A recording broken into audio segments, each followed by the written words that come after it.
Hello everyone, Reza here. In this video, I will showcase a brand new action in Power Automate Approvals called Start and Wait for an Approval of Text. With this new action, we get the ability to provide a suggested text experience to the approver where the approver can accept or modify this suggested text. I will show some real world scenarios where we can take advantage of this action and also a workaround through which we can have multiple suggested text options in the approval action. So let's get started.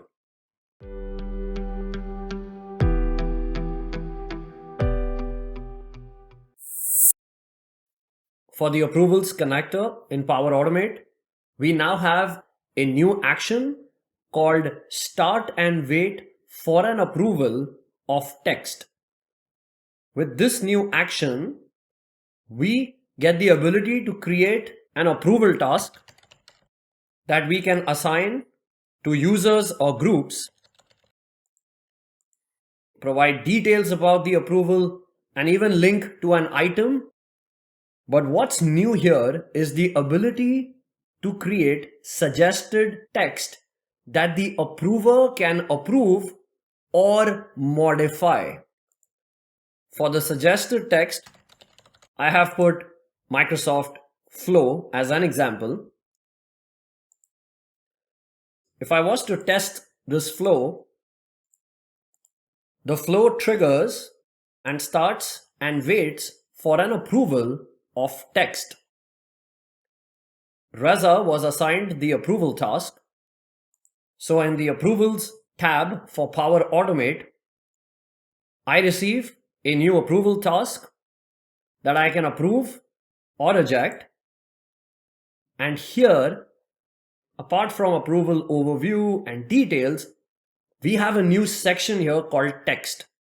This can be modified by the approver before accepting or rejecting the request. This is a mandatory field that the approver would have to fill in. I already had a default value in there. The approver can modify that text and complete the task. If we explore the flow run for this specific action, we have all the standard details that we get from a completed approval task. But apart from that, we also get accepted text. That's the text that the approver has accepted, which could be modified by the approver directly in the approval task itself. This new action has been introduced keeping scenarios around responsible AI in mind. Scenarios where you would like to leverage AI Builder's new text generation model that is based upon the Azure OpenAI service, which allows us to create text, summarize information, and a lot more with GPT. AI generated content can be factually incorrect, inappropriate, or biased. And keeping that in mind, it is extremely important to introduce human oversight for AI generated content. And this new action is perfect for such scenarios. Create text with GPT action comes with some amazing templates that we can take advantage of. Extracting information from text. The sample prompt here includes extracting container numbers and registration numbers from some sample text. And if we test this, AI interprets the prompt, performs the necessary action, and provides a response that gets the container numbers and registration numbers from this unstructured text. Now let's take a real world example. My organization receives shipment information via emails. It includes information about order numbers, the status of the shipment, the estimated delivery date, and the tracking number associated with the order. And today, these key information points from the email is manually captured and input in Excel. Now I would like to automate this and take advantage of AI. So I'll go ahead and copy sample email, and here I will paste that email. I can prompt AI to get order numbers, order status, estimated delivery date, and tracking number. If I click test, AI starts providing me all the details. I would like this output to be in a CSV format. So I'll change the prompt and click test. It provides the details in CSV format. We can also change the format of the data. For example, the date.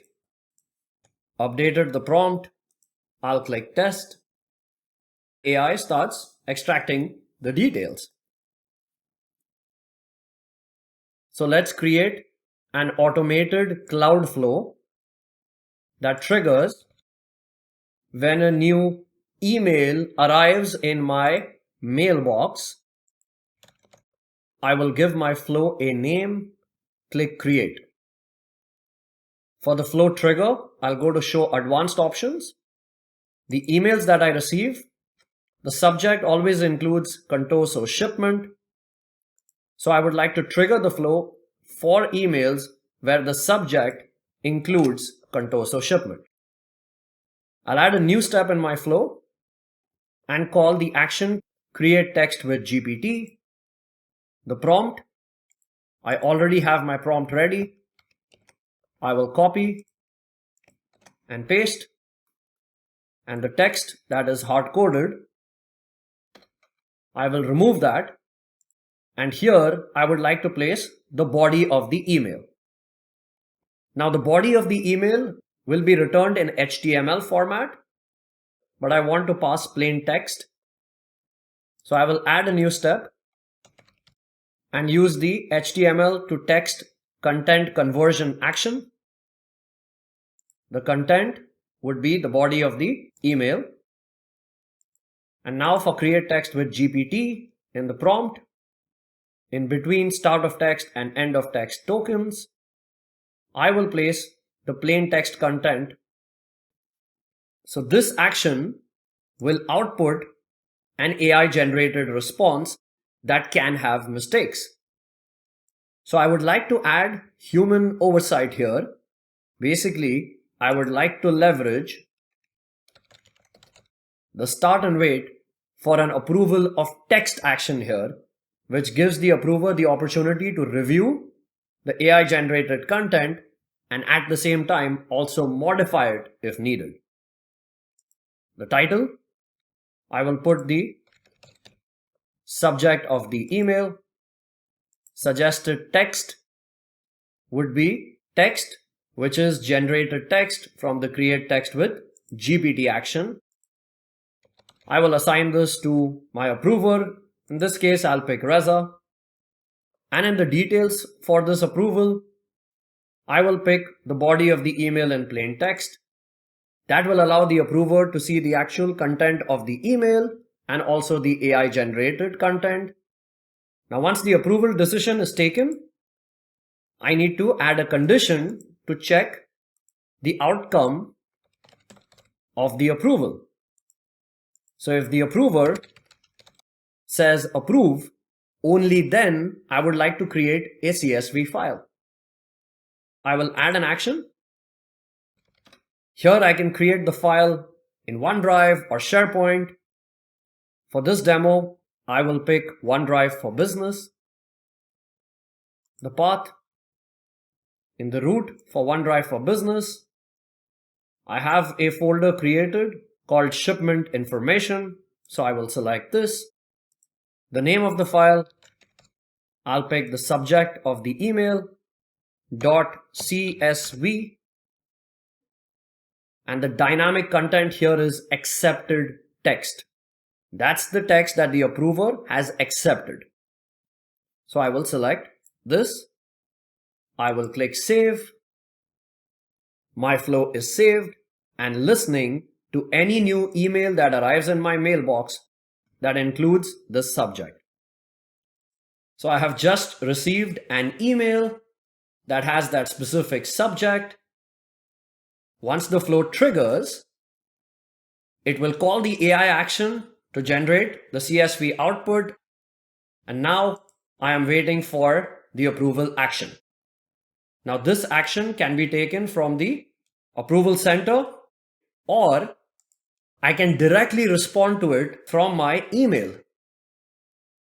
I have the details of the email body, plus I have this option where I can modify the text that has been output from the GPT action.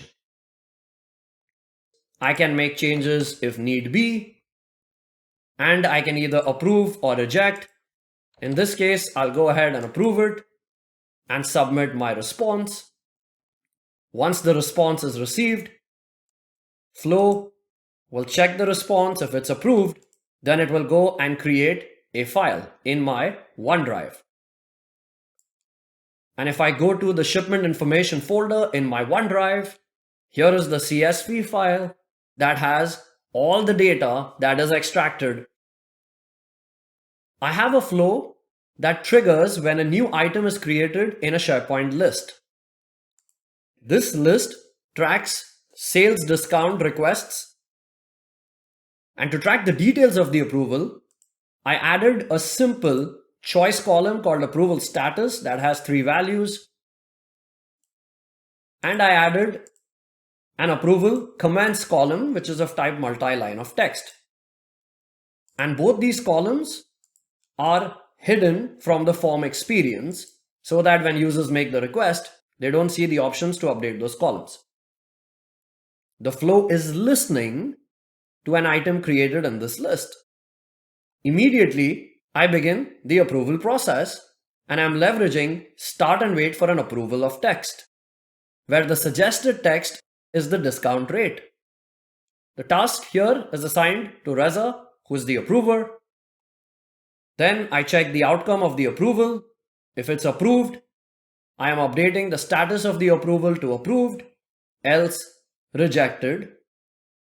The approval comments is the response summary that I receive from the approval action. For the discount rate, I am leveraging an expression that points to the accepted text. That's the output that I get from the start and wait for an approval of text action. So let's test this out. A user makes a request for a specific customer, picks the product. They're asking for a 25% discount. They click save. So a new request comes in to the SharePoint list. Status pending. The approval process will begin. Reza, as the approver, gets the approval task, which has all the information about the request that has been made. Discount percent being offered. Currently it's 25.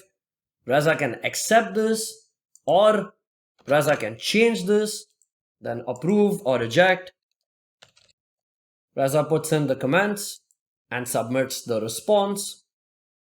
The moment the response is logged, if we go back to the SharePoint list, we can see the update has been performed in the discount rate column.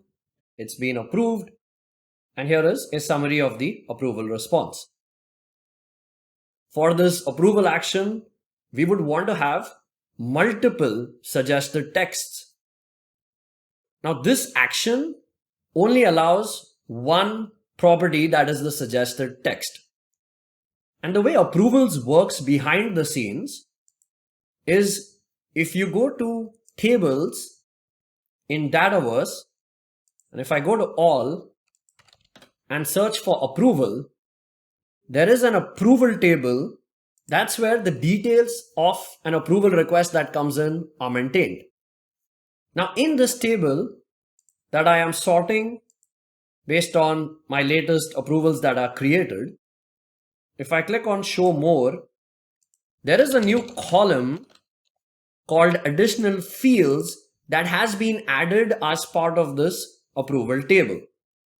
If I copy the data and let's say I place it in Notepad, array of objects.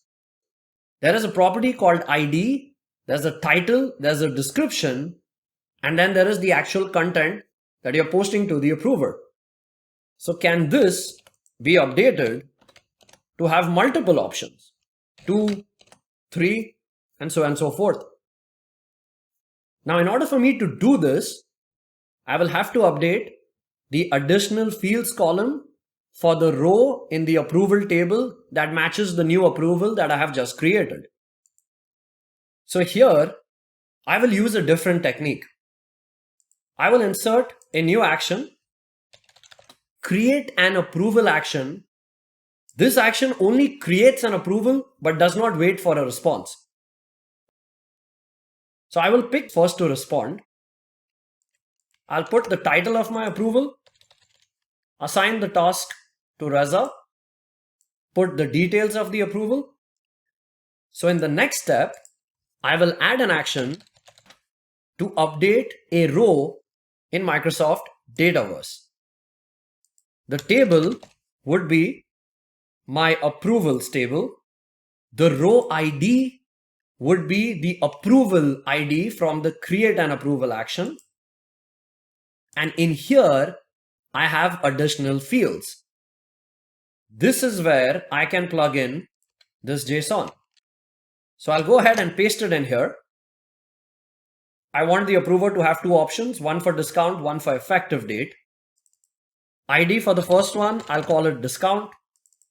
The title, I'll call it discount rate. And I will say you can modify the discount rate before accepting.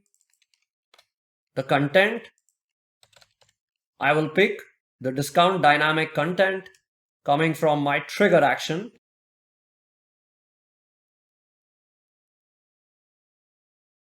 Once the row is updated, now I need to wait for the approval response, wait for an approval, and here I will plug in the approval ID from the create an approval action. So let's delete the start and wait for an approval of text action. The condition, here I will check to see if the outcome of the approval is approved. If it is, then I will update the status of my SharePoint item as approved, else rejected. Now I need discount and effective date. For that, I need the flow to run. So I'll go ahead and save the flow. And I will test the flow with the previous run. If I go to the approval center, here is the approval request. If I click this, I get both discount rate and effective date. And I can modify them if needed. I'll change the discount percentage to 20. I will approve and I will confirm. That completes the approval task. Now, if we explore the wait for an approval action here and look at body attribute, here responses is the responses that the approver is providing. This is an array. And in here, there is a property called additional fields. And in this, I have discount and effective date. So let's edit the flow. When I'm creating the approval, the email notification that goes out will not include those fields. We can turn off notifications. And right before waiting for the approval, I can send an email to the approver. Go to code view and enter simple HTML. Anchor tag href will be respond link dynamic content. Text will be respond to approval, and then close the anchor tag. So here, if I search for additional, we get responses, which is the array response additional fields. If I select this, it will apply a loop, which is okay in my case.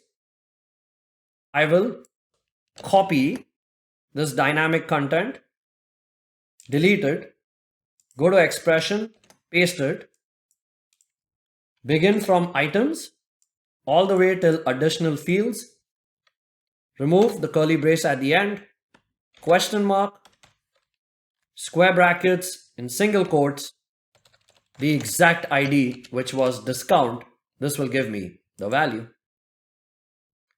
And then effective date, I'll use the same expression, but instead of discount, point to effective date.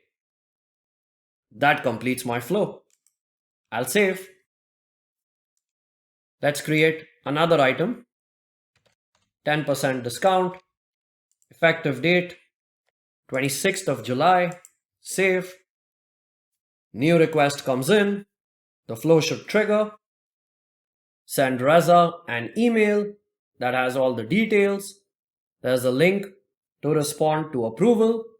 If I click this, this will directly take the approver to the approval center in Power Automate and point to that specific approval request. They can see the details, and these are those two text values that the approver can modify. I update the discount rate to 15, change the date to the 28th, approve, confirm. The approval response is complete. Back to my SharePoint list, we can see that the discount rate is updated, so is the effective date. If you enjoyed this video, then do like, comment, and subscribe to my YouTube channel, and thank you so much for watching.